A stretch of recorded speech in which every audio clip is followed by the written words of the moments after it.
पादसेवा प्राप्ताखिल द्रविड वेद रहस्य जातम् श्रीगौतमान्वयजमाश्रित भागधेयम् गोपालदेशिकमहम् शरणम् प्रपद्ये वाधूलान्वय सञ्जातमप्पलार्य तनोभवम् गोपालाचार्य सच्छात्रम् वन्दे वेङ्कटदेशिकम् श्रीवात्स्य वरदाचार्य पौत्रम् तत्पद संश्रयम् तातार्यतनयम् वन्दे रघुनाथाह्वयम् गुरुम् कास्यपान्वय सञ्जातम् नारायणपदाश्रितम् श्रीमन्नारायणम् वन्दे యతీశ్వరశ్రియాజుషం. సద్గ్రంథాధ్యయన సంగోష్ఠిని ఈనాటి వ్యాసంగానికి సాదరంగా ఆహ్వానిస్తూ కలిసి ప్రార్థన చేసుకుందాం. శ్రీపరాశర భట్టార్యః శ్రీరంగేశ పురోహితః శ్రీవత్సాంకసుతః శ్రీమాన్ శ్రేయసే మేస్తు భూయసే.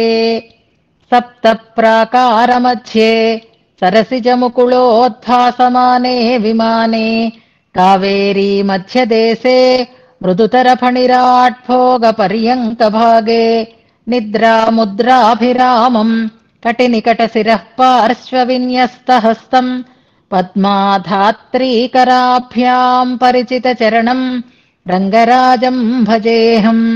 యద్బృందావన పండితం దధిరవైర్యత్తాండవం శిక్షితం యల్లక్ష్మీకర సౌఖ్య సాక్షి జలజ ప్రస్పర్థమానర్థయత్ యద్భక్తేష్వజలస్థలజ్ఞమపి యద్దూచ్య ప్రసంగోత్సుకం తద్విష్ణోః పరమం పదం వహతు నః.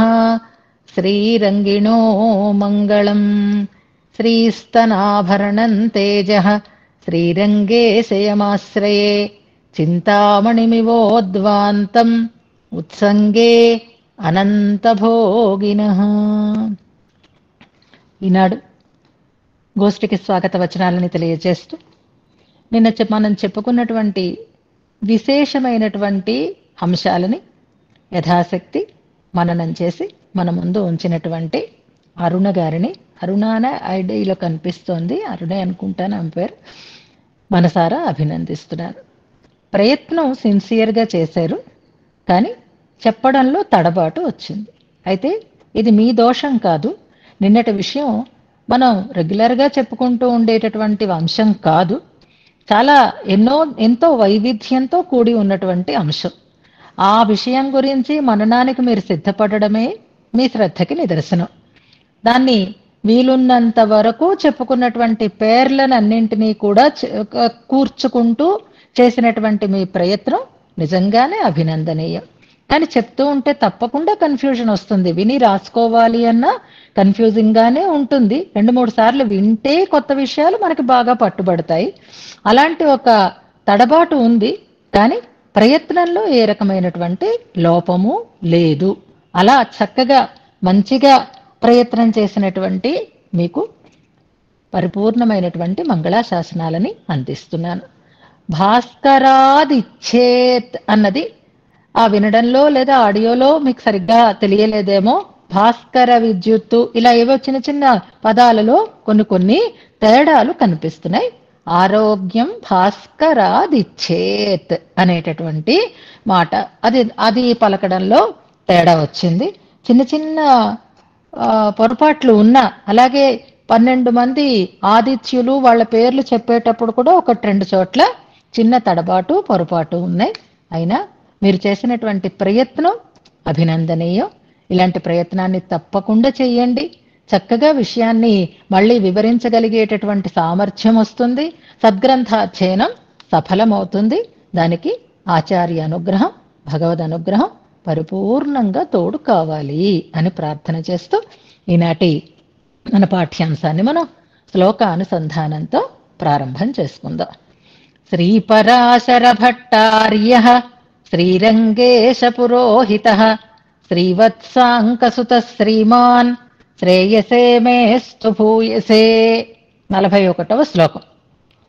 పూర్వేణ తాం తద్వదుదార నిమ్న ప్రసన్న సీతాశయమగ్ననాథాః పరాంకుశాధ్యాః ప్రథమే పుమాంసః నిషేధి వాంశో దశమాం దయేరన్ ఆధారశక్తిముపరి ప్రకృతిం పరేణ తాం కూర్మమత్ర ఫణినం పృథివీం ఫణాసు పృథ్వ్యాం పయోధిమధి తన్నళినం విధాయ శ్రీరంగధామసు నివిష్టమభిష్టవాని పరేణ నాకం పురిహేమమయ్యాం యో బ్రహ్మకోశోऽస్త్యపరాజితాఖ్యః శ్రీరంగనామ్నా తమపౌరుషేయం విమానరాజం భువి భావయామి అనాద్యామ్నా తత్వాత్ పురుషరచనాదోషరహితం జనేతాన్స్తాన్ కామాన్ విదదదపి సాయుధ్య హృదయం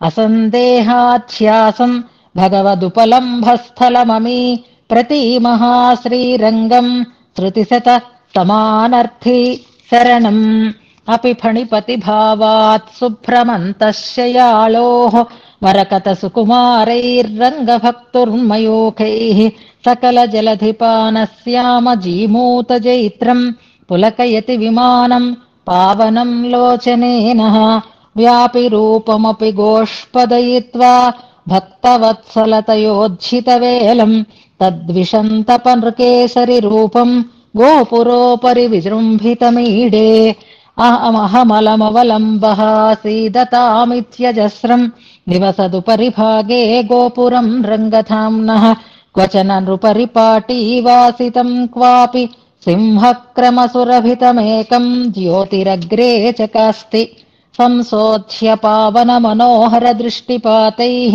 దేవాయ మామపి నివేదయతాం గురూణాం సవ్యోత్తరే భగవతోస్య కటాక్షవీక్షా పంక్తిం ప్రపద్య పరితః పరితో భవేయం శ్రీరంగరాజకరనమృతశాఖికాభ్యో లక్ష్మ్యా స్వహస్తకలితశ్రవణావతంసం పున్నాగతల్లజమజస్ర సహస్రగీతిసేకోత్థ దివ్య నిజ సౌరభమామనామః శ్రీరంగచంద్రమసమిందిరయా విహర్తుం విన్యస్య విశ్వచితచిన్నయనాధికారం యో నిర్వహత్యని సమంగుళిముద్రయైవ సేనాన్యమన్య విముఖాః తమసి శ్రియామా సైన్యధురీణ ప్రాణసహాయాం సూత్రవతీమాసి శ్రియమంబాం శ్రీపదలాక్షాలాంఛిత సేవా ప్రోతల సద్దోర్వల్లి విలాసం విదధతు సుఖం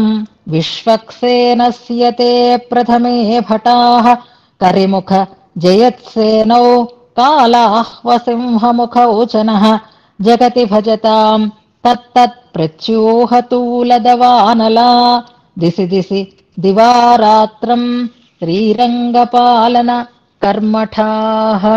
ఇంతవరకు మనం అర్థంతో అనుసంధానం చేసుకున్నాం. అనంతుణ్ణి విశ్వక్సేనుణ్ణి సేవించారు. ఇవాళ శ్లోకంలో గరుడుని యొక్క వైభవాన్ని దర్శించి ఆయనకి దగ్గరికి చేరుతున్నారు. అంటే ఇవాళ మనం ప్రముఖులైనటువంటి అనంత గరుడ విశ్వక్సేనులలో గరుడుణ్ణి సేవిస్తున్నాం. శ్రీరంగంలో గరుడు ఉండేటటువంటి సన్నివేశం మనకి తెలిసినదే. ఇవాల్టి పాఠ్యాంశంలో ఒక్క పాసురం ఉంది ప్రమాణతిరట్టుగా. అది మనకి వ్యాఖ్యానంలో కూడా ఉంది. నెంబర్ చెప్తాను, నోట్ చేసుకోండి. 11, 3, 5 పెరియ తిరుమొழிలు. 11, 3, 5 తిరుమంగై ఆళ్వార్లను గ్రహించిన పెరియ తిరుమొழிలో ఉండేటటువంటి పాసురం ఒక్కటే ఉంది. దాన్ని చివరిలో అనుసంధానం చేసుకుందాం.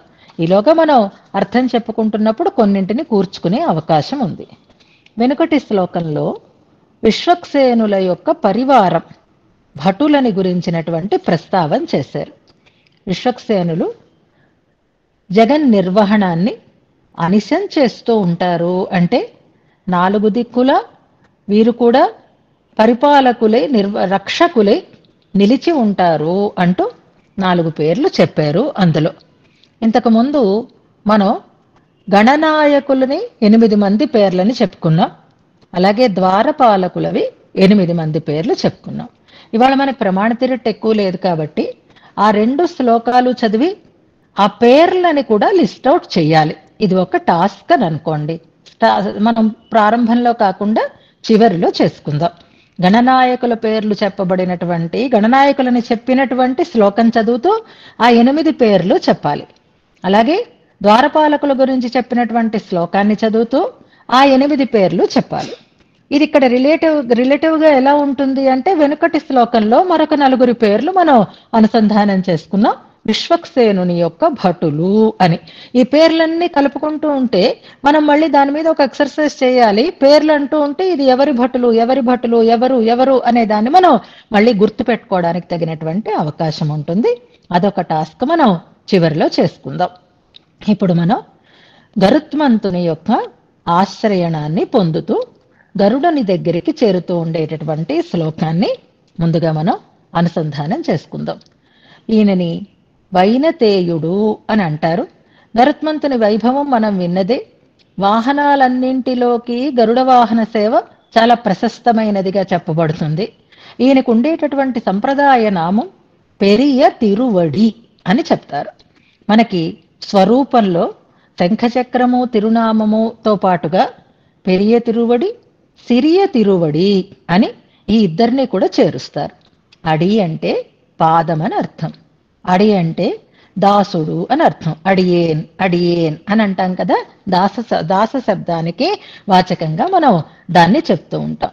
దాసులందరిలోకి కూడా గొప్పవాడైనటువంటి దాసునిగా ఈయన పేర్కొనబడతాడు. కాబట్టి ఈయనని పెరియ తిరువడి అని అంటారు. ఏమిటా దాస్యం అంటే స్వామి యొక్క పాదములని చేరి ఉండడం, స్వామి పాదములని పట్టి ఉండడం అని అర్థం. గరుడ వాహనాన్ని మనం సేవిస్తూ ఉంటాం. ఆయన చేతులలో స్వామి యొక్క పాదాలు పెట్టి ఉంటాయి. అలాంటి అవకాశం ఒక్కసారి వచ్చింది హనుమత్ స్వామికి. అందుకే ఆయనని సిరియ తిరువడి అని అంటారు. అది రామచంద్ర స్వామిగా ఆయన అవతరించినప్పుడు, రావణాసురునితో యుద్ధం జరిగినప్పుడు ఆయన కూడా తన మీద వహించాడు. ఆయనే రామచంద్రుడికి వాహనమైనాడు అని మనం అంటూ ఉంటాం. నిన్న ఆదిత్య హృదయ వైభవాన్ని మనం చెప్పుకున్నాం. నామాలు ఎన్నో ఉన్నాయి, మనం అర్థాలు చెప్పుకునే సమయం లేకపోయింది.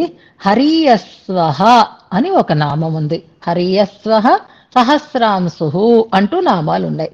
హరి అంటే వానరము అని అర్థము, అశ్వము అంటే వాహనముగా కలిగిన వాడు అని అర్థం. హరియస్సుడే అయినాడు రామచంద్రుడు అని మనకి చెప్పినప్పుడు ఆ హరియస్వహ అనే నామం నారాయణుడే ఆదిత్యుడు అని చెప్పుకున్నప్పుడు రామ అవతారాన్ని తెలియచేస్తుంది అని అంటారు.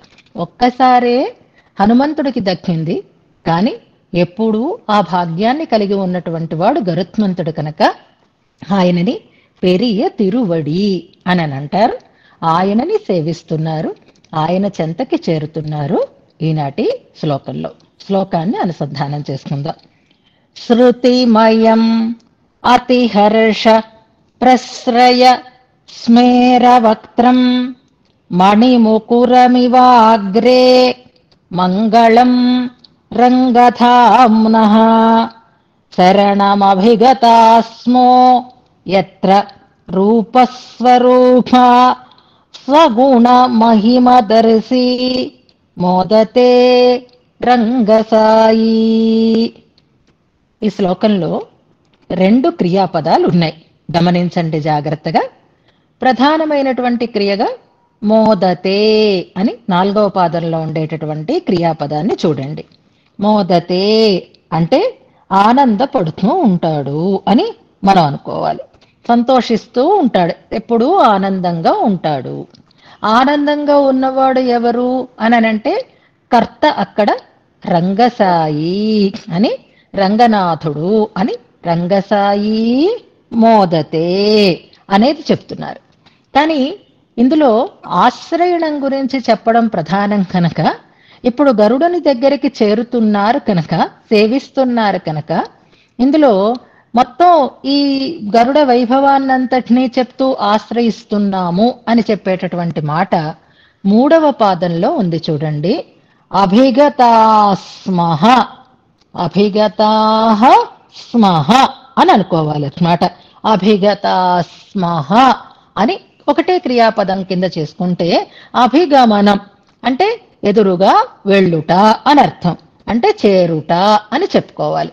అభిగతాస్మః అంటే పొందేము అని అర్థం. ఇవి తన గురించి తాను చెప్పుకుంటున్నారు. భట్టర్ వారి క్రియాపద ప్రయోగాలలో ఏకవచన క్రియ ఉంటుంది, బహువచన క్రియ ఉంటుంది. ఒకసారి అందరినీ కలుపుకొని చెప్తారు, ఒకసారి తాము ఏకవచనంతో చెప్పుకుంటారు. ఇందులో ఉన్నటువంటి క్రియ బహువచన క్రియ. అభిగతాస్మః, వారొక్కరే కాదు అందరము చేరుతున్నాము అని మనని కూడా కలుపుకొని చేరేము, పొందేము అని అంటున్నారు.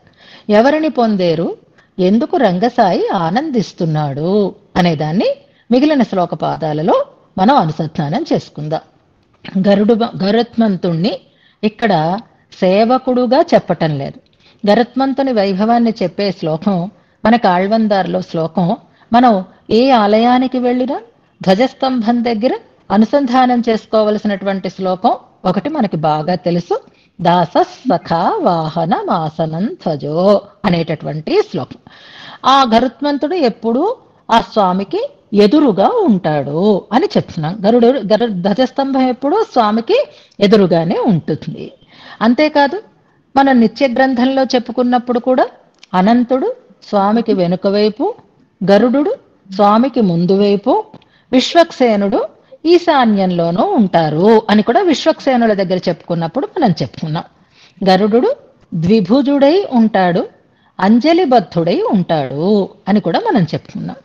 ఇప్పుడు గరుడ వైభవాన్ని గురించి చెప్పేటప్పుడు దాస సఖా వాహన వాసనం ధ్వజో యస్తే వితానం వ్యజనం త్రయీమయ అని చాలా రకాలుగా ఆయన సేవ చేస్తున్నాడు అంటూ అందులో లిస్ట్ అవుట్ చేశారు.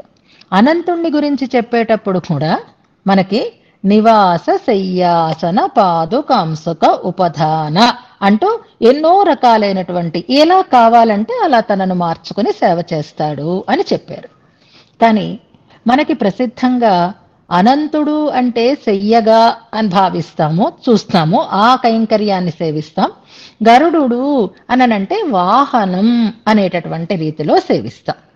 అవేవి కాకుండా దాస సఖా వాహనమాసనం ఇవన్నీ కాకుండా భట్టర్ వారిందులో గరుత్మంతుణ్ణి ఒక అద్దంగా చూపిస్తున్నారు.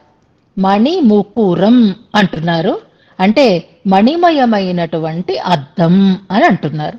ఎదురుగా ఉన్నాడు కదా పరమాత్మకి, ఎదురుగా పెట్టినటువంటి మంగళకరమైనటువంటి అద్దము అని ఇందులో ప్రస్తావన చేస్తున్నారు. ముందు ప్రతిపదార్థం చెప్పేసుకుందాం, తర్వాత మనం మిగిలిన ఎక్సర్సైజులు చేద్దాం. శృతిమయం అంటూ ప్రారంభం చేస్తున్నారు శ్లోకం. ఇందులో గరుడ పదం లేదు. మనకి విశ్వక్సేనో అనేటటువంటి పదం ఆ మిగిలిన దాంట్లో సేనాన్యం సైన్యధురీణం విశ్వక్సేనస్య భటాహ అంటూ స్పష్టంగా అక్కడ పదం చెప్పారు. కానీ ఇక్కడ ఎక్కడ గరుడ పదం అనేది మనకి కనిపించదు. కానీ గరుడు గురించే చెప్తున్నారు అని మనకి తెలుస్తుంది. అంటే విశేషణాలతోటే విశేష్యాన్ని గ్రహించటం అనేటటువంటి ఒక అద్భుతమైనటువంటి పద్ధతిని ఇందులో పాటిస్తున్నారు. వేరే చెప్పక్కర్లేదు, మీకు అర్థమైపోయింది కదా, ఇప్పుడు నేను ఎవరి గురించి చెప్తున్నానో తెలిసింది కదా అని అంటాం. అంటే కొన్ని విశేషణాలని చెప్తూ ఉంటే అది ఆ వ్యక్తే ఆ వస్తువే అని గుర్తింపబడడం అన్నమాట. దాన్ని సుధర్మిత అని చెప్తారు. అలాంటి ఒక పద్ధతిలో ఈ శ్లోకాన్ని చెప్తున్నారు. అంచేత ఇందులో గరుడడు లేదా సుపర్ణుడు ఇలాంటి పదాలు గరుడునికి వాచకమైనటువంటి పదాలు ఏవి మనకి కనిపించవు.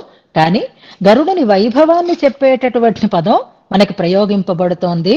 శృతిమయం అంటున్నారు. శృతి అంటే వేదం, ఆ శృతిమయుడు అంటే వేదమయుడు అని చెప్తున్నారు.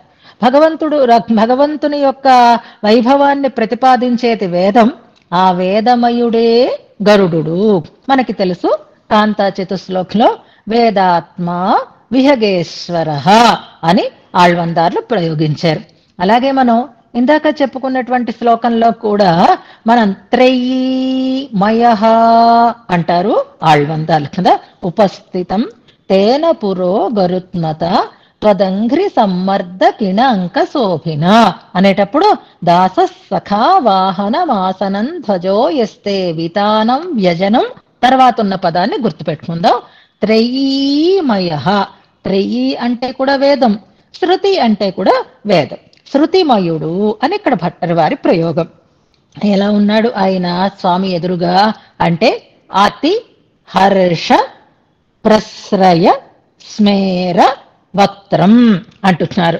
అతి హర్షం అంటే మిక్కుటమైన చాలా ఎక్కువైనటువంటి ఆనందంతో ఉన్నాడు ఆయన. భగవత్ సన్నిధిలో ఉన్నాడు, భగవంతుణ్ణి సేవిస్తున్నాడు, అందుకని ఆనందంగా ఉన్నాడు. ఆ ఆనందం మాత్రమే కాదు, ప్రశ్రయం, ప్రశ్రయం అంటే వినయం అని అర్థం అన్నమాట. నవ్వుతున్నాడు ఆయన.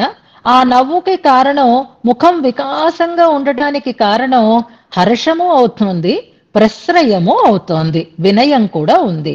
అతి హర్ష ప్రశ్రయ, హర్షముతోటి ప్రశ్రయం వినయముతోటి కూడి ఉన్నటువంటి స్మేర వికసించినటువంటి, మనకి ఈ పదం తర్వాత చదువుకుందాం అనుకున్నటువంటి శ్లోకంలో కూడా వస్తుంది. స్మేరాననాక్షి కమలై అనేటటువంటి శ్లోకం. స్మేర ఆననము, స్మేర అక్షులు అని అక్కడ చెప్పుకున్నాం. ఆ స్మేరం అంటే వికాసమును పొందిన అని అర్థం అనమాట. నవ్వుతున్నట్టుగా ఉన్నాయి అని అంటారు. అలా ఉంది ఈయన యొక్క ముఖార విందం. అతిహర్ష ప్రశ్రయ స్మేర వక్త్రం. ఆయన ముఖం, వక్త్రం అంటే ముఖం, ఆనందంతో చక్కగా వికసించినటువంటి ముఖమండలాన్ని కలిగినవాడు అని ఒక విశేషణం. శృతిమయుడు అని మరొక వైభవము రెండు పాటలతో, రెండు పదాలతోటి మనకి చెప్పారు. అలాంటి ఆయన ఎవరవుతున్నారు అంటే మణి ముకురం. ముకురం అంటే అద్దం, మణి ముకురం. ఇది మామూలు ముకురం కాదు, మణి ముకురం, మణిమయమైనటువంటి అద్దము. ఎక్కడ ఉంది? అగ్రే రంగధామునః. రంగధామ, శ్రీరంగమే తనకి ధామగా కలిగినవాడు. వైకుంఠధామం అని చెప్పినట్లుగా రంగధామం, శ్రీరంగమే ధామముగా కలిగిన వాని యొక్క అగ్రే అంటే రంగనాథుని యొక్క అగ్రే, ఎదురుగా అన్నాడు. ఆయన శ్రీరంగవాసి అయి ఉన్నాడు. అప్పుడు కూడా గరుడు ఆయనకి ఎదురుగా ఉన్నాడు. ఎందుకు మణిముకురం అంటే మంగళం మణిముకురం, మంగళకరమైనటువంటి మణిముకురం. Very good. ఇంకొక కొటేషన్ పెట్టారు సునంద్ గారు, చాలా సంతోషం. ముగ్ధస్మేర ముఖారవింద అంటూ రంగనాథాష్టకంలో స్మేర అని రంగనాథుని ముఖం కూడా అలాగే వికాసాన్ని పొంది ఉంటుంది అని అక్కడ వర్ణనలో స్మేర పదాన్ని గుర్తించారు. చాలా బాగుంది తల్లి. ఇది ఈ రకమైనటువంటి ఇలా బ్రెయిన్ పనిచేస్తేనే మనం చదువుకున్నవన్నీ కూడా ఒక చోట కలెక్ట్ చేసుకోగలుగుతాం.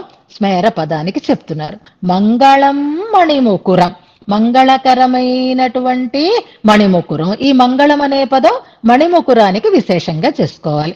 ఇప్పుడు గరుడుని గురించి ఏం చెప్పారు? 3 గొప్పతనాలు చెప్పారు.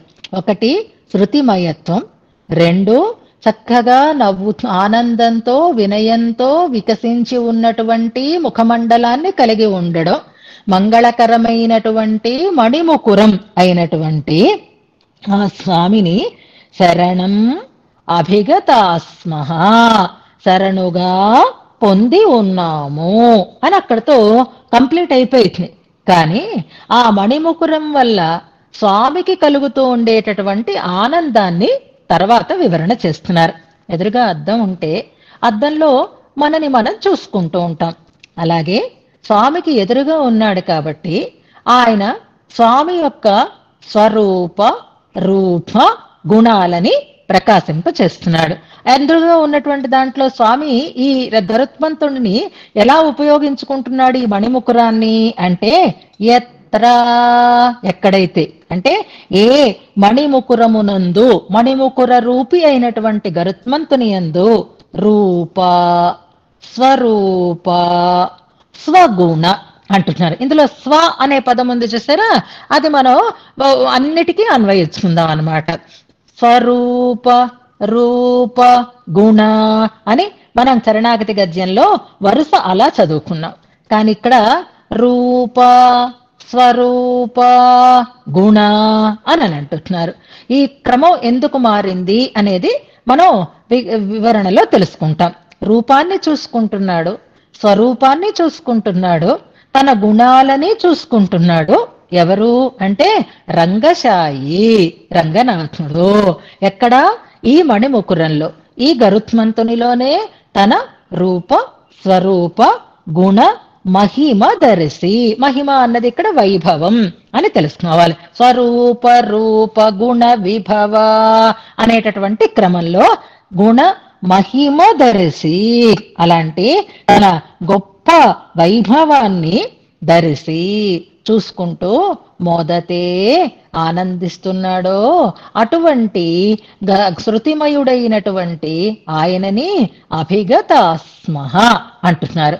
అంటే ఇక్కడ అన్వయం మనం ఎలా పెట్టుకోవాలి అంటే, ఎందులో అయితే రంగశాయి తనకుండేటటువంటి రూప స్వరూప గుణ మహిమలని దర్శించి ఆనందాన్ని పొందుతున్నాడో అటువంటి శృతిమయమైనటువంటి ఆ మణిముకురాన్ని మేము, లేదా మణిముకురము రూపమైనటువంటి శృతిమయుడైనటువంటి ఆయనని మేము అభిగతాస్మః, శరణముగా అభిగతాస్మః, శరణముగా పొంది ఉన్నాము అంటున్నారు ఇందులో. అంటే ఇప్పుడు మనకి సన్నివేశం ఎలా కనిపించాలి అనంటే, స్వామి నిద్రిస్తున్నాడు, అందుకే రంగశాయి అని అన్నారు. అందులో అర్థం కూడా మంగళార్థమైనటువంటి అర్థం అని చెప్తున్నారు. మంగళం మణిముకురం అని చెప్పడం ద్వారా ఆనందిస్తున్నటువంటి వారు ఇద్దరు ఆనందిస్తున్నారు. ఆయన ఎదురుగా ఉండి ఈయన ఆనందపడుతున్నాడు, ఈయనని తనని చూసుకుని పరమాత్మ కూడా ఆనందాన్ని పొందుతున్నాడు. ఇక్కడ మిగిలిన పదాలు ఏవి కాకుండా శృతిమయుడు అని చెప్పడంలో ఉండేటటువంటి ఆంతర్యమే, ఆ శృతిలోనే భగవంతుని యొక్క స్వరూప రూప గుణ విభవములన్నీ కూడా స్పష్టంగా ప్రతిపాదితములు అయి ఉన్నాయి అనేదాన్ని మనకి ఇందులో చాలా అందంగా వివరణ చేస్తున్నారు. ఇప్పుడు మనం ఎక్కడి నుంచి మన అభ్యాసం ప్రారంభిద్దామంటే ఎలర్ట్ అవ్వండి. ఇప్పుడు ముందుగా ఇందులో అద్దం గురించి ప్రస్తావన వచ్చింది. అద్దంలా గరుత్మంతుణ్ణి చెప్తున్నారు. అద్దం అనడానికి వాడినటువంటి మాట ముకురం అనేటటువంటి మాట. అద్దం తాలూకు అవసరం దేనికి ఉంది, ఎప్పుడు ఉంది అనేదాన్ని, అద్దం అంటే ఏది అనేదాన్ని, అద్దం గురించినటువంటి ప్రస్తావం ఉన్నటువంటి సన్నివేశాలని మనం ఒకసారి అనుసంధానం చేసుకుందాం. మనకి తిరుప్పళ్ళి ఎഴുச்சிలోనూ అద్దం గురించినటువంటి ప్రస్తావన ఉంది, తిరుప్పావైలోనూ అద్దం గురించి ప్రస్తావన ఉంది. తిరుప్పావైలో ఏ పాసురంలో ఉంది అంటే, మాకు విసనకర్ర ఇయ్యాలి, అద్దం ఇవ్వాలి, మీ స్వామిని కూడా ఇవ్వాలి, ఉక్కమున్ తట్టొళియున్ తందు 33 అనేటటువంటి పాసురంలో తట్టొళి అనేటటువంటి పదం అక్కడ మనం విన్నాం. అద్దం కావాలి అనేటటువంటి మంగళార్థము, అంటే భగవద్ దర్శనం కోసం అద్దం కావాలి అని అడుగుతుంది అక్కడ కదా. ఆ అద్దమే, దానికే విసనకర్ర అంటే ఏమిటి, తట్టొళి అంటే ఏమిటి, ఇవన్నీ మనకి చక్కగా సమన్వయం చేస్తున్నారు. అంటే అద్దం స్వరూపాన్ని మనని ప్రతిబింబింప చేస్తుంది, ఉన్నటువంటి యథాస్థితిని అనేదాన్ని అక్కడ తెలుసుకున్నాం. ఇంకా అద్దం గురించి తిరుప్పళ్ళి ఎഴുச்சிలో మనం చదువుకున్నాం. ఏ పాసురంలో చదువుకున్నాం అంటే, నిద్ర లేపుతున్నారు రంగనాథుణ్ణి, ఆ నిద్ర లేపడం కోసం అందరూ వేచి ఉన్నారు అని అంటున్నారు. మంగళకరమైనటువంటి వస్తువులనన్నింటినీ పట్టుకుని వచ్చారు అని అంటున్నారు. అందులో అద్దమని వచ్చినటువంటి ప్రస్తావం ఏ పాసురంలో ఉంది చెప్పండి? ఇంకా రాలేదని నేను అలాగ కొంచెం లేట్ చేస్తున్నాను. వంబవిళ్వానవర్ అనేటటువంటి మనకి పాసురంలో కన్నాడి ముదలా అనేటటువంటి ఒక ప్రయోగం ఉంటుంది చూడండి. తిరుప్పావైలో అయితే తట్టొళి అని, అక్కడైతే కన్నాడి ముదల అనేటటువంటి వంబవుళ్వానవర్ వాయురై అనేటటువంటి వశంగా అంటూ అక్కడ మంగళకరమైనటువంటి వస్తువులు పట్టుకొని వచ్చారు, దేవతలందరూ వచ్చారు. ఆ మంగళకరమైనటువంటి వస్తుజాతంలో ఏముంది అంటే కన్నాడి అని కూడా చెప్తారు. అద్దం కూడా మంగళార్థమైనదే.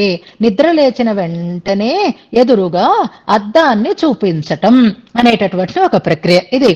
మహానుభావులు, చక్రవర్తులు అలాంటి ఏర్పాటు చేసుకుంటారు. రంగనాథుడు కూడా చక్రవర్తి కనుక, రంగరాజు కనుక ఆయనకి కూడా ఎదురుగా ఒక అద్భుతమైనటువంటి అద్దాన్ని ఏర్పాటు చేసుకున్నాడు అని మనకు అక్కడ తెలియబడుతూ ఉంటుంది. రెండిట్లోనూ మనకి అద్దం గురించినటువంటి ప్రస్తావం. తిరుప్పళ్ళి ఎజిచ్చిలో అయితే అద్దం మణిముకురం మంగళం అనే అర్థాన్ని తెలియచేస్తుంది, మంగళకరమైనది అని. తిరుప్పావైలో అయితే స్వరూప దర్శనానికి యోగమైన స్వరూప దర్శనాన్ని చేయడానికి వీలైనది అనేటటువంటి ఒక ప్రయోగం ఈ రెండిట్లోనూ మనం వింటూ ఉంటాం. ఆండాళ్ళమ్మవారి గురించి ప్రస్తావన చేసుకున్నాం కనుక, ఆండాళ్ళమ్మవారు తాను కూడా అద్దంలో చూసుకునేది. రోజు ఆ పూలదండని అలంకరించుకొని ఆమె కూడా అద్దంలో చూసుకునేది అని అంటారు. ఆమె చూసుకున్నటువంటి అద్దం ఏది? ఆండాళ్ళమ్మవారి చరిత్రలో మనం వింటూ ఉంటాం కదా, ఏ అద్దంలో ఆమె తనని తాను చూసుకునేది అని అంటే అక్కడ మనకి బావిలో తనని తాను చూసుకునేది అంటారు. ప్రతి దివ్య దేశంలోనూ కూడా బావికంటూ ఒక ప్రసిద్ధి ఉంటుంది. అలా ఒక బావిలో ఆమె తనని తాను చూసుకునేది. అంటే ఆ బావి కూడా ఎలా ఉపయోగపడింది అంటే స్పష్టంగా ప్రతిబింబం కనిపించేటట్లుగా ఉండేది. అందుకే శ్రీవిల్లిపుత్తూరులో 3 తీర్థాలు ఉంటాయి అని అంటారు. ఆ మూడింటికి కూడా 3 నామాలు ఉన్నాయి. అందులో అమ్మవారు దేంట్లో అయితే తన ప్రతిబింబం చూసుకునేదో, మనం సేవించిన తర్వాత ఎక్కడ బావి కూడా ఇప్పటికీ చూపిస్తున్నారు, దాన్ని కట్టేశారు, వంగి చూస్తాం, మనకైతే నీళ్లు కనపడం అనుకోండి, దాన్ని కన్నాడి కిణరు అంటారు. గుర్తుపెట్టుకోండి, కన్నాడి కిణరు అంటే అద్దంగా ఉపయోగపడినటువంటి బావి అని అంటారు. మిగిలినవి ఇంకా 2 తీర్థాలు ఉన్నాయి, 2 ఉంటాయి. గరుడ తీర్థం అంటారు దాన్ని, వాసుకి తీర్థం అంటారు. ఇందులో అక్కడ కూడా అద్దం గురించినటువంటి ప్రస్తావన మనం వింటూ ఉంటాం. కన్నాడి ముదల అన్నదానికి దాన్ని కూడా మనం జ్ఞాపకం చేసుకుందాం. అంటే మనని మనం చూసుకోవటానికి ఒక అద్దం కావాలి. భగవంతుడు తనని తాను చూసుకోవటానికి ఒక అద్దంగా భావిస్తున్నాడు, అద్దంగా ఉన్నాడు గరుత్మంతుడు అని చాలా విలక్షణమైనటువంటి ఒక సన్నివేశాన్ని మనకి ఇందులో తెలియచేస్తున్నారు. ఇక్కడ శృతిమయం అన్నప్పుడు శృతిమయుడు ఆయన అనడానికి ఆ గరుత్మంతుని యొక్క అంగములు అన్నీ కూడా వేదమయములైనవే అనేటటువంటి కొన్ని శృతి వాక్యాలని మనకి వెనకని వ్యాఖ్యానంలో ఇచ్చారు. సరే, శృతి గురించి మనం తర్వాత తెలుసుకుందాం.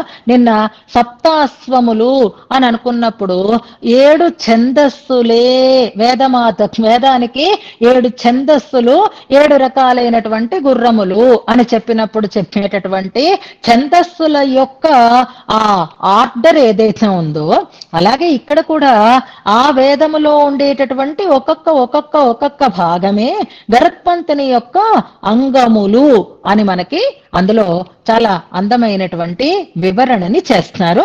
దాన్ని తెలుసుకోవటానికి ముందుగా ఇవాళ ఇంకొక విషయాన్ని మనం అనుసంధానం చేసుకుందాం. శృతిమయం అనే దాన్ని మనం ఇంకా ఈజీగా అర్థం చేసుకుంటాం. ఇప్పుడు ఆ వేదవాక్యాలు చదువుకున్నాం అనుకోండి, గాయత్రి ఫలానా ఇలా చెప్తుంటే ఆ పదాలు మనకి తెలియవు. గరుత్మంతుని రూపంలో రెక్కలేవి, ముక్కేది, ఇలాగా పుచ్చమేది, ఇలాగా అక్కడ చెప్తున్నారు. అది తర్వాత మనం తెలుసుకుందాము. ముందు మనం శృతిమయుడు ఆయన అని చెప్పడం కోసం ఒక చక్కటి సన్నివేశాన్ని మనం తెలుసుకుందాం. భగవంతుడు ఈ లోకంలోకి అవతరిస్తాడు. ఎందుకు అవతరిస్తాడు? నీ అవతార ప్రయోజనం ఏమిటి అని ఆయనని అడిగితే ఆయన చెప్పినటువంటి సమాధానం ఏది? పరిత్రాణాయ సాధూనాం వినాశాయ చ దుష్కృతం ధర్మ సంస్థాపనార్థాయ సంభవామి అని చెప్పుకున్నాడు ఆయన. అంటే ఆయన అవతారం సాధు పరిత్రాణం కోసం, దుష్ట శిక్షణం కోసం, ధర్మ స్థాపనం కోసం అని చెప్తున్నారు. ఇందాక మనం చెప్పుకున్నప్పుడు గరుత్మంతుడు గొప్పదైనటువంటి వాహనం అని అనుకున్నాం. వాహన సేవలలో గరుడ సేవ చాలా విశిష్టమైనది అని అనుకుంటున్నాం. భగవంతుడు ఎందుకు గరుడుణ్ణి అధిరోహిస్తాడు అని ఒక ప్రశ్న వేసుకుందాం. గరుత్మంతుణ్ణి అధిరోహించటానికి కారణాలు ఏవి అని అంటే దానికి చాలా అందంగా చెప్తారు. మళ్ళీ తిరుప్పావై దగ్గరికే మనం వద్దాం. తిరుప్పావైలో గోవులు పాలని ఇవ్వటం తనై తిళంగ తెరుమై అంటూ చాలా చోట్ల ఏత్తకలంగల్ ఇలా చాలా చోట్ల అమ్మవారు ప్రస్తావన చేస్తారు. గోవులంటే ఆచార్యులు అని అనుకొని గోవులు పాలని స్రవించటము అంటే ఆచార్యులు ఆగకుండా ఉపదేశం చెయ్యటం అని అక్కడ చెప్తున్నారు. ఎందుకు గోవులు పాలని అలా స్రవిస్తాయి అనంటే దానికి 4 కారణాలని చెప్తున్నారు. 1 భగవదాజ్ఞగా, 2 అలాగే ఆచార్యులు కూడా ఎందుకు ఉపదేశం చేస్తారు అంటే భగవదాజ్ఞ, శిష్య ప్రార్థన, శిష్యులు అడిగారు కాబట్టి చెప్తారు. భగవదాజ్ఞ లోకంలో పంపించింది అందుకు కాబట్టి చెప్తారు. ఇంకొకటి ఏమిటి అంటే శిష్యుల తాలూకు దుర్గతిని చూసి సహించలేకపోవటం అనేది ఒకటి. ఇంకొకటి ఏమిటి అంటే అంటే దూడ పాలు తాగకపోతే ఎలాగా అనేటటువంటి ఒక చింతతోటి. ఇంకొకటి ఏమిటి పాలు ఇవ్వకుండా ఉండలేక. ఇది గుర్తుపెట్టుకోండి, ప్రధానంగా మనం చెప్పుకోవాలి. ఆవు దూడ వచ్చి పాలు తాగకపోయినా ఆ పాలని అలా స్రవించేస్తూనే ఉంటుంది. ఎందుకు అంటే పాలు ఇవ్వకుండా ఉండలేని తనం అనేటటువంటి ఒక కారణాలని చక్కగా అందంగా మనకి చెప్తారు. అలాగే ఇక్కడ కూడా భగవంతుడు ఎందుకు గరుడ వాహనాన్ని అధిరోహించి వస్తాడు అంటే ఆ ప్రయోజనం కూడా గరుడ వాహనాన్ని అధివసించటానికి కూడా ఈ 3 ప్రయోజనాలనే మనం సమన్వయం చేసుకోవచ్చు అని అంటారు. ఎందుకుట అంటే భగవంతుడికి ఆ కోరిక ఉండడం చేత భగవంతుడు గరుడుణ్ణి అధిరోహించకుండా ఉండలేక, ఎలాగైతే ఆవు పాలని స్రవించకుండా ఉండలేదో భగవంతుడు తనకి ఇష్టంగా గరుడుణ్ణి అధివసిస్తాడు. 2వ కారణం ఏం చెప్తారు అంటే గరుడు భగవంతుడు అధివసించకపోతే ఉండలేడు.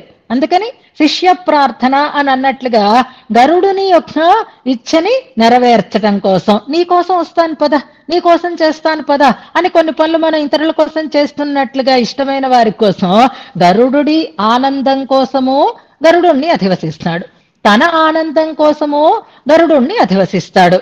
ఇంకా వీళ్ళిద్దరు ఆనందం సంగతి దేవుడెరుగు, ఆయన గరుడు మీద ఉంటేనే చూడాలి అనేటటువంటి కోరిక జనాలకి చాలా ఉంటుంది. ఇందులో ఆళ్వార్ల పాసురాలు చాలా మనకి చెప్తూ ఉంటాయి. నువ్వు అలా ఒక్క నడిచి వచ్చేయకు సుమా ఓడుం పుళ్ళేరి ఇలాంటివన్నీ మనం గుర్తుపెట్టుకుందాం. అయితే అలా సేవించాలి అని అనుకున్నటువంటి వారు నిత్యసూరులు అవుతారు, అలాగే ఇష్టలైనటువంటి భక్తులు అవుతారు. వాళ్ళ కోరిక నెరవేర్చడం కోసం కూడా ఆయన గరుడ వాహనాన్ని అధివసించి ఉంటాడు అని, గరుడ వాహనాన్ని అధివసిస్తాడు అని అంటారు. అంతేకాదు ఆయన గరుడ వాహనాన్ని అధివసించడానికి మరొక రీజన్ కూడా ఉందిట. ఏది అంటే వీళ్ళందరికీ అన్యదృష్టి ఉంది, వీళ్ళ మనస్సు ఎటో వెళ్ళిపోతోంది. అలా కాకుండా వీళ్ళ మనస్సుని నా దగ్గరికి తెచ్చేసుకోవాలి, దొంగిలించేయాలి. కృష్ణుడు వెన్నని దొంగిలించినట్టుగా మనస్సు దొంగిలించాలి అనంటే ఈయన ఈ అందమైనటువంటి రూపాన్ని చూపించాలి. గరుడ వాహనం మీద స్వామి వేంచేసి ఉంటే మేరు పర్వతం మీద నీలి మేఘం ఉన్నట్లుగా అంటూ ఆళ్వార్ల వాటిలో ఎన్నో రకాలైనటువంటి మంచి అద్భుతమైనటువంటి దర్శనం చేస్తూ ఉంటారు. అలాంటి అందంతో మన మనస్సుని దోచుకునేటటువంటి ప్రయత్నం కనుక అలా దొంగిలించటం కోసం అధివసిస్తాడు అంటారు. ఇంకా క్షీరసాగరం దగ్గరకు వచ్చి దేవతలందరూ మొరపెడుతూ ఉంటున్నారట. అలా మొరపెడుతూ ఉంటే వాళ్ళకి దర్శనాన్ని ఇవ్వాలి. క్షీరసాగరంలో లక్ష్మీ అమ్మవారు స్వామివారు ఉన్న ఏకాంతానికి వీళ్ళు రాలేరు.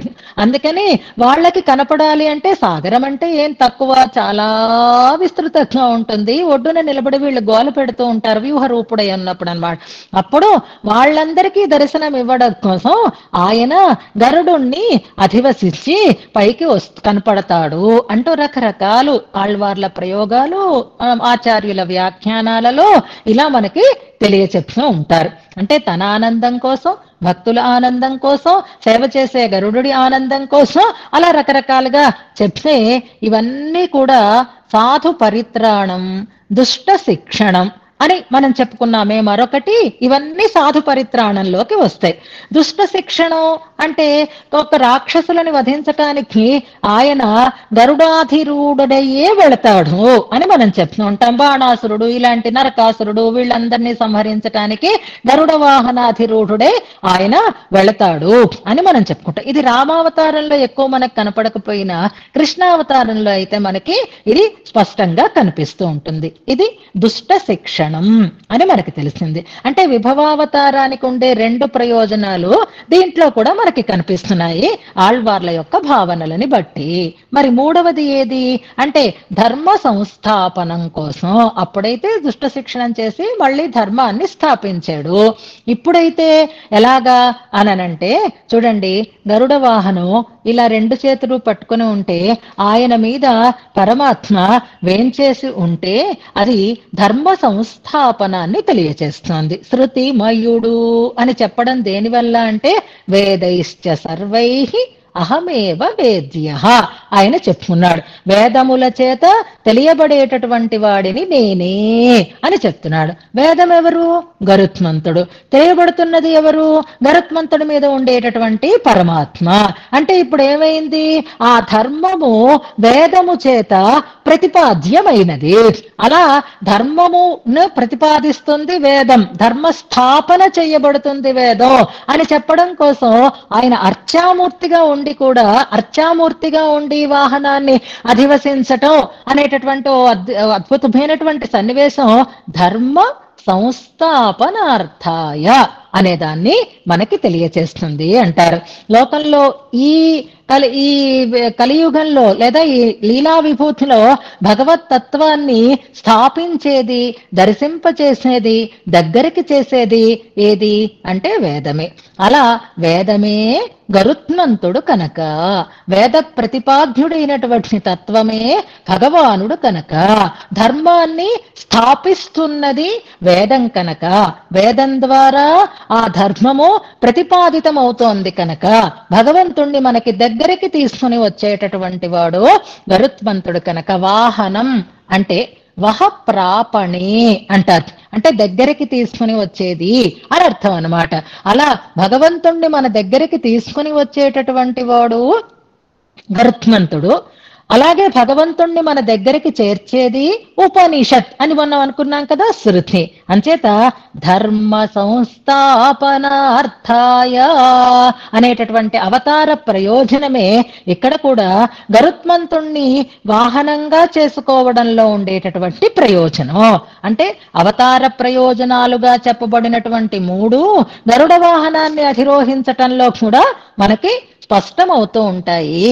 ఎలా అవుతుంది అంటే శృతిమయుడు కనుక ఆయన అని చెప్తున్నారు. అంటే ఏదైనా మంచిని పొందించటం కోసం భగవంతుణ్ణి దగ్గరికి చేర్చేటటువంటి వాడు అవుతాడు గరుడు అని మనం వింటూ ఉంటున్నాం.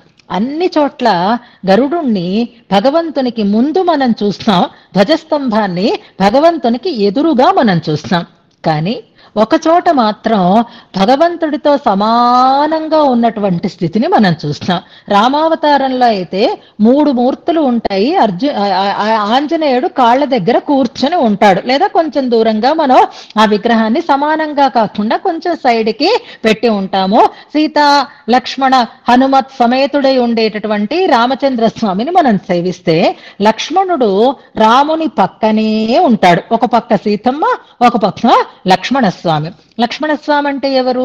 అనంతుడు అని మనం చెప్పుకుంటున్నాం. అనంతుడు స్వామితో సమానంగా నిలబడి ఉన్నటువంటి స్థితి రామావతారంలో మనం దర్శించవచ్చు.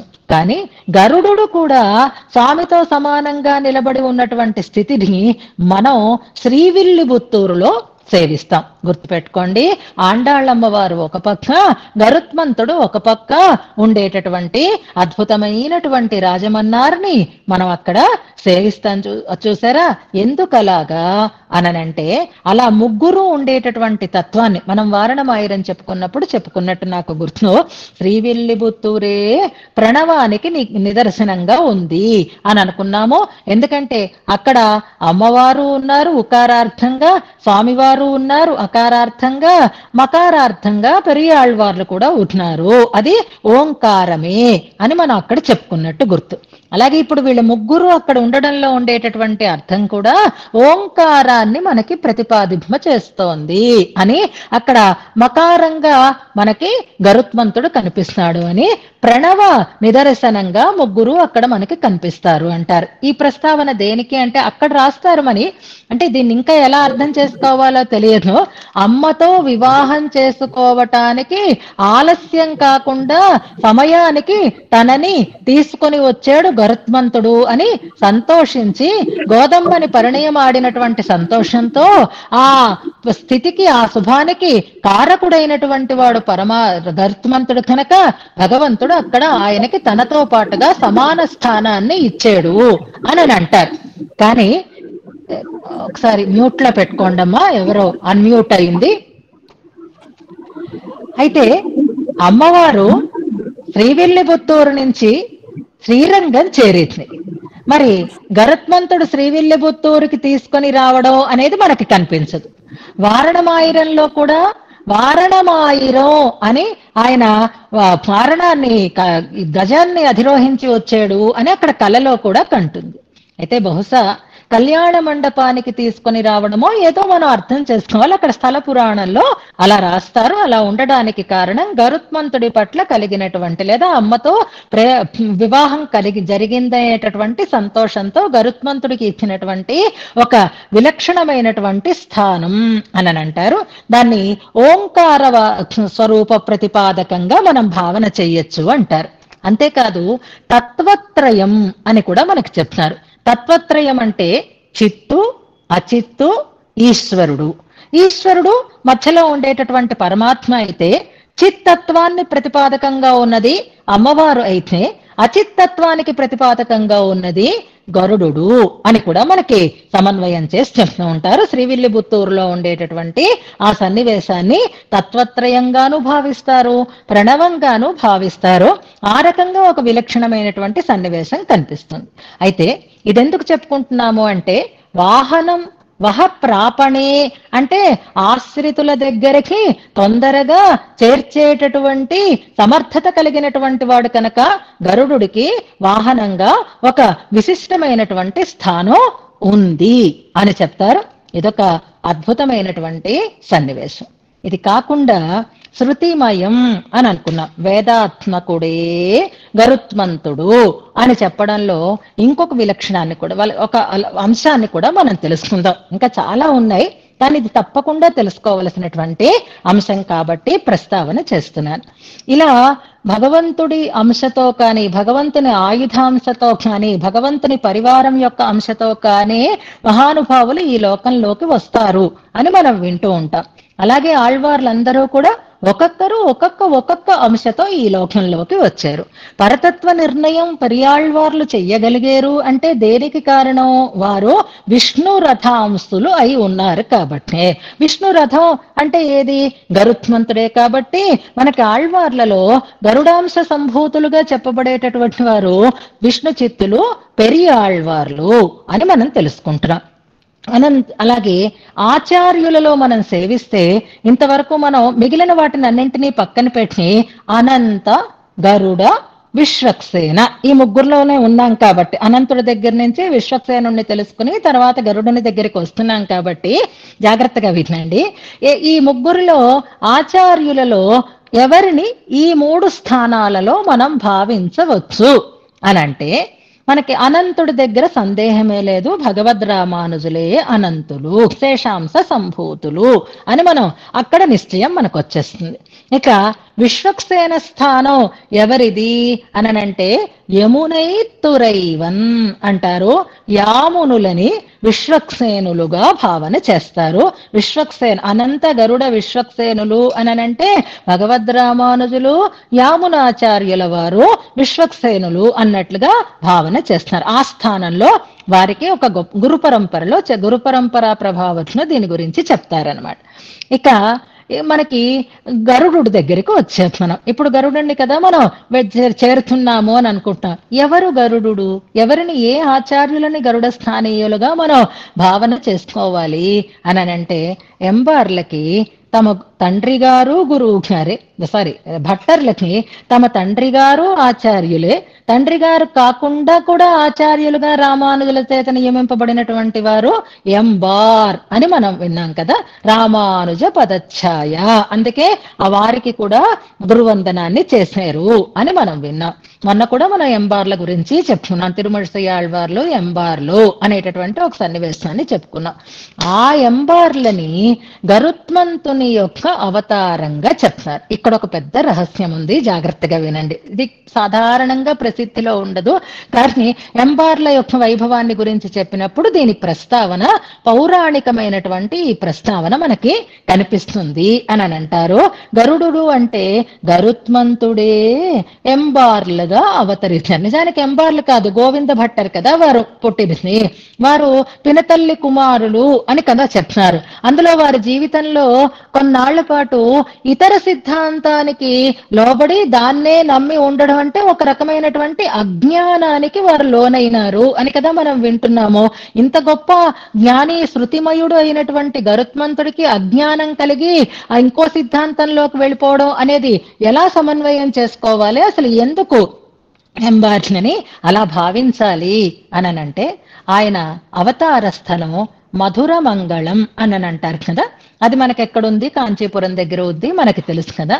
ఆ మధురమంగళ వైభవాన్ని గురించి చెప్పేటటువంటి బ్రహ్మవైవర్త పురాణం అనే ఒక పురాణంలో ఉండేటటువంటి ఒక అంశాన్ని ఇందులో మనకి ప్రస్తావన చేస్తారు.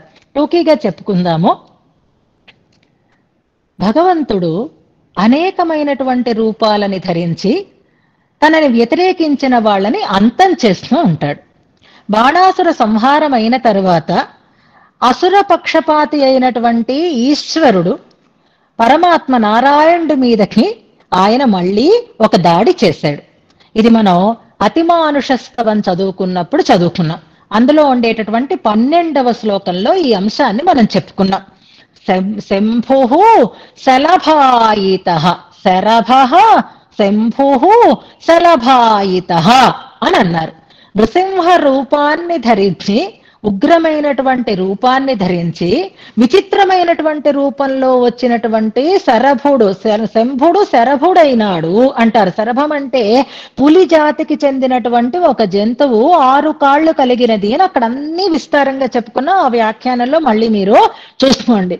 అలా ఆ శరభుడిని, అంటే శంభుడే శరభుడైనప్పుడు ఆయనని అంతం చేశాడు పరమాత్మ. అలా అంతం చేసినటువంటి ఆ స్వరూపాన్ని, ఆ రూపాన్ని ముక్కలు ముక్కలుగా కోసి ఆ మాంస ఖండాలని సముద్రంలోకి విసిరివేశాడు గరుత్మంతుడు. అలా విసిరివేసిన సమయంలో ఓ మాంస ఖండం దూర్వాస మహర్షికి తలమించి వెళ్ళింది. దూర్వాస మహర్షికి చాలా, అసలే ఆయన దూర్వాసుడు కాబట్టి ఆ శిరస్సుకి దాని తాలూకు గాలి సోకినా లేదా ఏది చేసినా అపచారం కాబట్టి ఆయనకి చాలా కోపం వచ్చి ఎవరు విసిరేరో వారికి ఒక శాపం ఇచ్చాడు. అలా విసిరినటువంటి వాడు అజ్ఞాని అయిపోవాలి, మానవుడై జన్మించాలి అని ఆయన ఒక శాపాన్ని ఇచ్చాడు దూర్వాసుడు. ఇప్పుడు ఆ గురువు దగ్గర, ఋషి దగ్గర నుంచి శాపం వస్తే ఆ శాపము వీళ్ళ దాకా రావాలి, ఎవరిని శపించారో వాళ్ళ దాకా రావాలి. గరుత్మంతుడి మీద గండభేరుండంగా అని కూడా అంటారు. ఇంకొక ఇది ఉందనుకోండి, అలా శపిస్తే గరుత్మంతుడి దగ్గరికి ఆ శాపం చేరాలి. అలా వస్తూ ఉండేసరికి శాపదేవత అంటారు, ప్రతిదాన్ని దేవతగా చెప్పడం చేత. అప్పుడు గరుత్మంతుడు ఒక హుంకారం చేశాట. గరుత్మంతుడికి ఉండేటటువంటి శక్తి ఎంత కనుక ఏదైనా అంటుతుందా? అలా హుంకారం చేసేసరికి భయపడి ఆ శాపం మళ్ళీ వెనక్కి వెళ్ళిపోయింది. అప్పుడు దూర్వాసుడికి మరింత రెట్టింపు కోపం వచ్చిందిట. అలా రెట్టింపు కోపం వచ్చి ఆయన మొత్తం ముల్లోకాలకి ఉపద్రవం కలిగేటట్లుగా కోపించాడు ఆయన. దాంతో ఇలా ఇస్తే వీళ్ళు వాళ్ళు చదువులాడుకొని మా మీదకు పడుతుంది అని ఎప్పుడైనా జనానికే కదా నష్టం. అందుకని బ్రహ్మేంద్రాదులందరూ కూడా దూర్వాసుణ్ణి ప్రార్థించారట. ముందు ప్రార్థిస్తే ఆయన అన్నట్ట, నేను పెట్టిన శాపం నిజమైతే అతని విషయంలో నేను ఈ కోపాన్ని తగ్గించుకుంటాను అన్నట్టు. ఇంకేం చేస్తారు, వెళ్ళి గరుత్మంతుణ్ణి బతిమాలుకున్నారట వాళ్ళు. అప్పుడు పరమాత్మ అన్నాడట, పర్వాలేదయ్యా, ఆ శాపాన్ని నువ్వు తీసుకో, ఏం పర్వాలేదు. భగవంతుడు అనంతుడు ఈ లోకంలో అవతరిస్తాడు. అలా అవతరించినప్పుడు ఈ శాపం నీకు ఉపయోగపడుతుంది అని చెప్పి గరుత్మంతుణ్ణి అంగీకరింప చేశారట వాళ్ళందరూ కూడా. దాంతో ఉపద్రవం తొలగింది. ఆ తర్వాత భగవద్ రామానుజులుగా అనంతుడు ఈ లోకంలోకి అవతరించినటువంటి సందర్భంలో గరుడు కూడా కాంతిమతి ద్యుతిమతి వీళ్ళిద్దరూ అక్క చెల్లెళ్ళు కదా. ముందు రామానుజుల వారు అవతరించారు, తర్వాత పినతల్లికి కూడా కుమారుడు కలిగాడు. ఇద్దరికి పేర్లు పెట్టినటువంటి వారు మేనమామ గారే. తర్వాత చరిత్ర అంతా మనకి తెలిసినదే. మరి గోవింద భట్టరికి ఆ రకమైనటువంటి అజ్ఞానం కలగడానికి కారణమేది అంటే దూర్వాస శాపం అని అంటారు. గోవింద భట్టరుగా ఈ లోకంలోకి వచ్చినటువంటి వారు కూడా గరుత్మంతుడు అని చెప్తారు. అందుకని ఆచార్య కోఠిలో అనంత, గరుడ, విశ్వక్సేన అని ముగ్గురిని యామునాచార్యుల వారు, భగవద్ రామానుజులు, ఎంబారు అని చెప్పబడతారు అని మనకి ఆ పౌరాణికమైనటువంటి ఆ స్థల మాహాత్మ్యాన్ని గురించి చెప్పే చోట మధుర మంగళం, దక్షిణ మధుర అంటారు. దక్షిణ మధుర అంటే మళ్ళీ మనకి వేరే అర్థం వస్తుంది. తిరుమాలిగం సోలైలో దగ్గర ఉండేటటువంటి మధుర, ఆ మధురకి మధుర మంగళం అని పెట్టుకోవాలి. దాని స్థల మాహాత్మ్యంలో దాన్ని వైభవాన్ని చెప్పేటప్పుడు ఈ అంశాన్ని మనకి తెలియచేస్తారు. అంచేత గరుత్మంతుని అంశతో జన్మించినటువంటి ఆచార్యులుగా ఎంబార్ని ఇక్కడ భట్టర్ వారి యొక్క ఆచార్యులు అని కూడా చెప్తున్నారు. ఆయన శృతిమయం అనడంలో గరుత్మంతుడు సాక్షాత్తుగా వేదమయుడు అయి ఉంటాడు అనడానికి ఇదొక అద్భుతమైనటువంటి సన్నివేశం.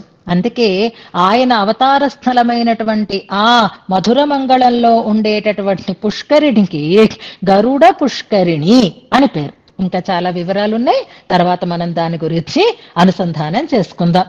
అలాంటి ఆయనలో తనని తాను చూసుకుని ఆనందాన్ని పొందుతున్నాడు స్వామి అని అంటున్నారు. ఎలాగా అంటే రూప, స్వరూప, గుణ.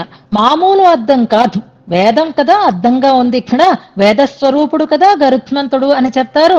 అంచేత వేదంలో స్వామి యొక్క వైభవం తెలియబడుతోంది అంటే ఇది మామూలు అర్థం కాదు, చాలా విలక్షణమైనటువంటి ఒక అర్థం.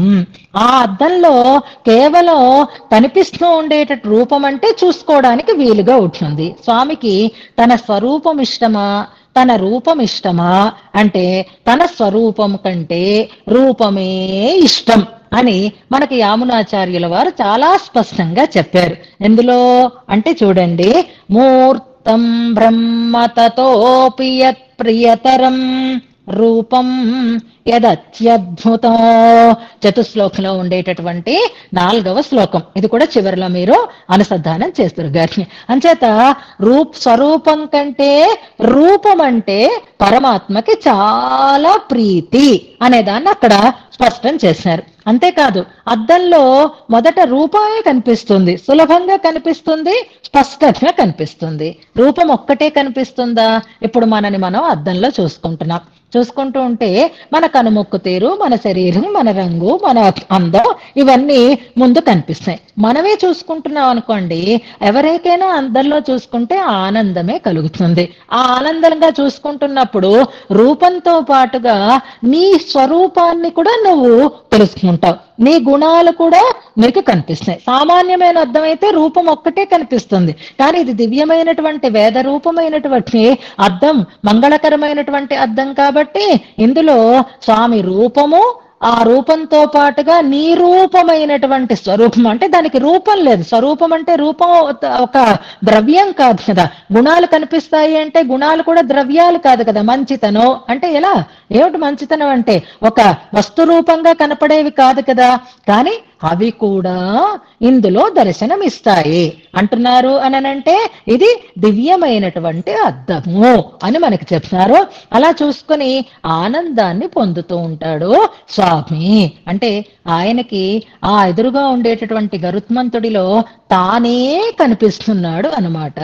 అలా తన దగ్గరికి చేరిన వారిని తనలాగే చేసేటటువంటి వాడు ఆయన అనేటటువంటి ఒక పాసురాన్ని కూడా మనకి ఇందులో తెలియచేస్తున్నారు.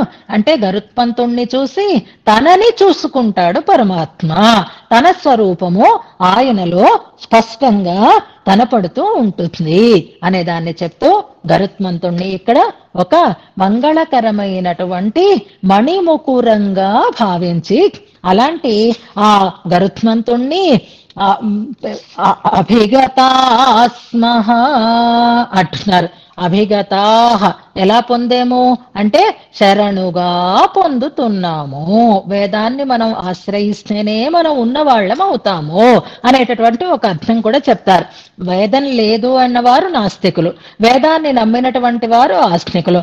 వేదం లేదు అన్నవాడు ఆ వాడు కూడా లేనివాడే, ఎవరైతే ఉంది అంటాడో వాడు ఉన్నవాడు. అస్తి బ్రహ్మేతి చేద్వేద సంతమేనం తతో విదుహు అని మనకి చెప్పారు. కాబట్టి అభిగతాః స్మః, మేము వేదాన్ని చేరాము, అందుకే మేము ఉన్న వాళ్ళ కింద లెక్క అని కూడా చమత్కారంగా చెప్తున్నారు. అలాంటి వేదమయుడైనటువంటి గరుత్మంతుడిని ఇందులో ఆశ్రయిస్తున్నారు భట్టరు వారు. మనం ఈ శ్లోకాన్ని ఉపదేశాత్మకంగా తెలుసుకుంటూ ఇంకా చాలా విశేషాలు ఇందులో ఉన్నాయి. గరుడ వైభవాన్ని గురించి మనకి ఉండేటటువంటి విషం తొలగి గరుత్మంతుని యొక్క గొప్పతనాన్ని కలిగించేటటువంటి వైభవాన్ని చెప్తారు. ఇందులో మనకి మరొక ప్రమాణం కూడా ఇచ్చారు.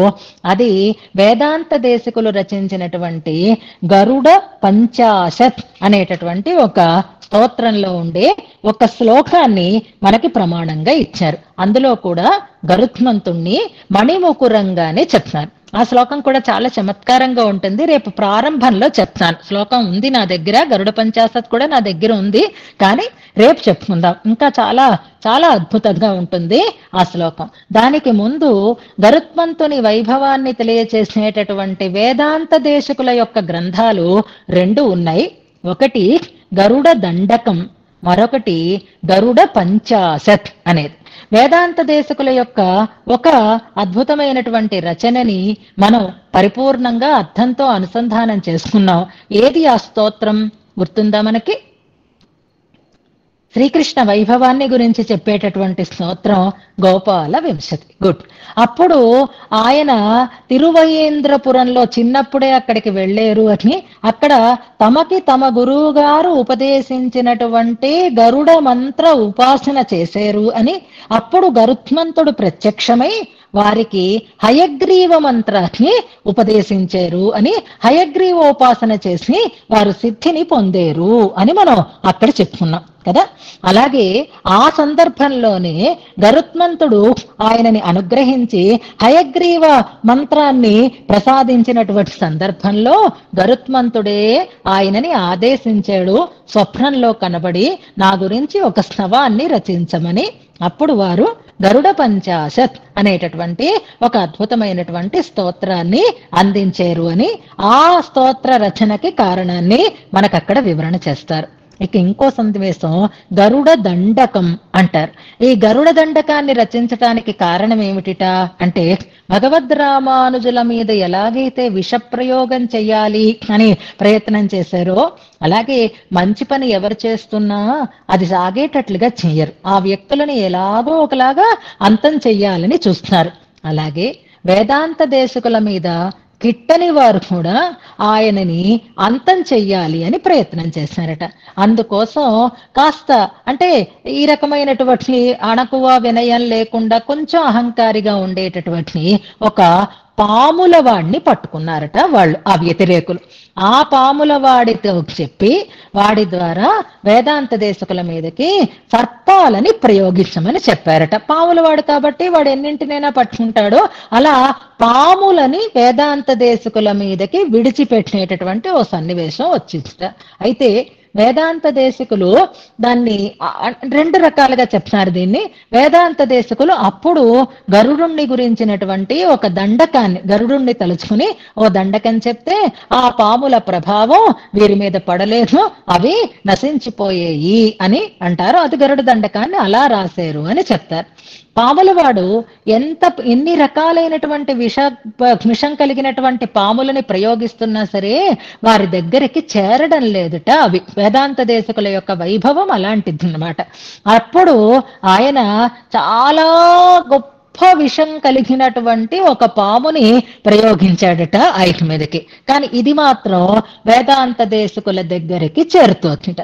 అది చూసి వేదాంత దేశకులు గరుత్మంతుణ్ణి ప్రార్థించారట. అదే దండకంగా అన్నమాట ఆ ఛందస్సులో. అప్పుడు గరుత్మంతుడు వచ్చి ఆ పామును పట్టుకుని వెళ్ళిపోయాడట. వెళ్ళిపోతే ఈ ప్రయోగించినటువంటి ఈ పాముల వాడు ఉన్నాడు కదా, వాడు దేశకుల కాళ్ళు పట్టుకున్నట్ట.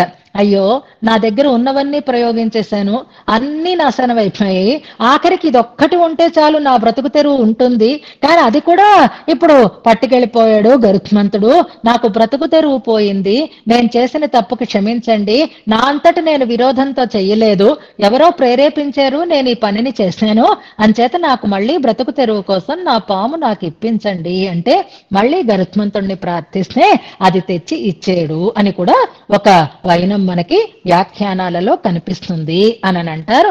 అలా వారు అందించినటువంటి ఆ రెండింటిలో గరుడ పంచాశత్లో ఉండేటటువంటి ఒక శ్లోకం గరుత్మంతుణ్ణి ఇలాగే ఒక మణి అద్దంలా, మణితో చేసినటువంటి ఒక మణి ముకురంగా చెప్తారు. దాన్ని మనం విశేషంగా రేపు అనుసంధానం చేసుకుంటూ ముందుకు సాగుదాం. ఇప్పుడు ఈ శ్లోకాన్ని మనం ఉపదేశాత్మకంగా అనుసంధానం చేసుకుందాం.